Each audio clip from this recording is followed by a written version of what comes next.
नमस्कार दर्शकों, दिल्ली के न्यू सीएम का नाम अब सामने आ चुका है और आइए आपको बताते हैं कि दिल्ली का अगला सीएम कौन होने वाला है। बीजेपी की तरफ से दिल्ली की अगली मुख्यमंत्री रेखा गुप्ता होगी। गुरुवार को रामलीला मैदान में वे मुख्यमंत्री पद की शपथ लेंगी। 27 साल बाद बीजेपी का कोई उम्मीदवार राष्ट्रीय राजधानी का सीएम बनने जा रहा है।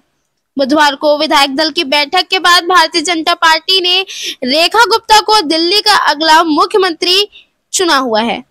रेखा गुप्ता ने विधानसभा चुनाव 2025 में शालीमार बाग सीट से पहली बार विधानसभा का चुनाव जीता है। उन्होंने इस सीट पर आम आदमी पार्टी की उम्मीदवार वंदना कुमारी को भारी अंतरों से हराया है। वे मौजूदा समय में दिल्ली बीजेपी की महासचिव और भाजपा की महिला मोर्चा की राष्ट्रीय उपाध्यक्ष भी है। हरियाणा के जिंद की रहने वाली है रेखा गुप्ता। रेखा गुप्ता का जन्म 1974 में हरियाणा के जिंद जिले में स्थित नंदगढ़ गांव में हुआ था। उनके पिता स्टेट बैंक ऑफ इंडिया के अधिकारी। 1986 में रेखा के पिता जय भगवान की नौकरी दिल्ली में लग गई थी, इसलिए उनका पूरा परिवार दिल्ली में शिफ्ट हो गया। रेखा गुप्ता की स्कूलिंग से लेकर ग्रेजुएशन तक की पढ़ाई उन्होंने दिल्ली में ही की है। साल 1998 में उनकी शादी मनीष गुप्ता से हुई, जो स्पेयर पार्ट्स का कारोबार भी करते हैं।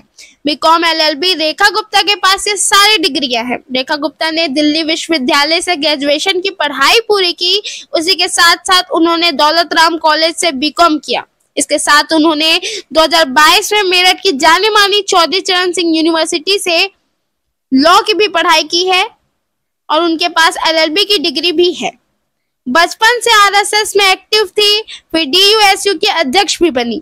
रेखा गुप्ता बचपन से ही राष्ट्रीय स्वयंसेवक संघ की सक्रिय सदस्य भी रही हैं। उन्होंने संघ की छात्र शाखा परिषद के माध्यम से छात्र राजनीति में कदम रखा था।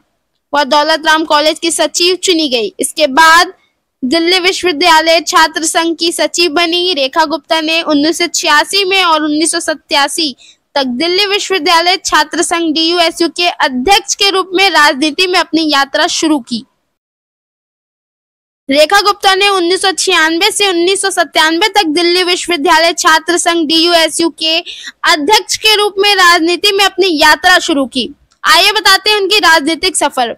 बाद में उन्होंने नगर निगम की राजनीति में कदम रखा और 2007 में उत्तरी प्रीतमपुर वार्ड 54 से दिल्ली पार्षद का चुनाव जीता। रेखा गुप्ता 2003 से 2004 तक भारतीय जनता पार्टी युवा मोर्चा दिल्ली में सचिव रही है। उन्होंने 2004 से 2006 के दौरान उन्होंने मोर्चा की राष्ट्रीय सचिव पद भी संभाल ली थी। अप्रैल 2007 में वह उत्तरी प्रीतमपुर वार्ड से बीजेपी के टिकट पर पार्षद चुनी गई। नगर निगम से पार्षद बनने के बाद 2007 से 2009 तक उन्होंने महिला कल्याण एवं बाल विकास समिति की अध्यक्षता की जिम्मेदारी सौंप दी गई। मार्च 2010 में उन्हें बीजेपी की राष्ट्रीय कार्यकारिणी का सदस्य बनाया गया। वर्तमान में वह भाजपा महिला मोर्चा की राष्ट्रीय उपाध्यक्ष हैं। इसके अलावा वह शालीमार बाग वार्ड से भी पार्षद रह चुकी है। तो इसी के साथ साथ बीजेपी ने अब दिल्ली का भार जो की है रेखा गुप्ता को सौंप दिया है। अब दिल्ली का विकास है रेखा गुप्ता के पास। तो देखते हैं आगे दिल्ली में कितने विकास, कितनी शिक्षा, कितना रोजगार है जो आगे देखने को मिलेगा और दिल्ली जो देश की राजधानी है वो कितना तरक्की कर पाता है एक महिला मुख्यमंत्री के होने से। और वो महिला मुख्यमंत्री इसी के साथ साथ वो महिलाओं की सुरक्षा के लिए क्या कुछ आगे करेंगे ये भी देखना बाकी है। अभी तो फिलहाल उनकी शपथ ग्रहण होने वाली है कल और दिल्ली वासी बहुत खुश है। कमेंट कर जरूर बताइएगा कि आप कितने खुश हैं कि दिल्ली की मुख्यमंत्री एक महिला होने वाली है। इसी के साथ देखते रहें News 22 भारत। धन्यवाद।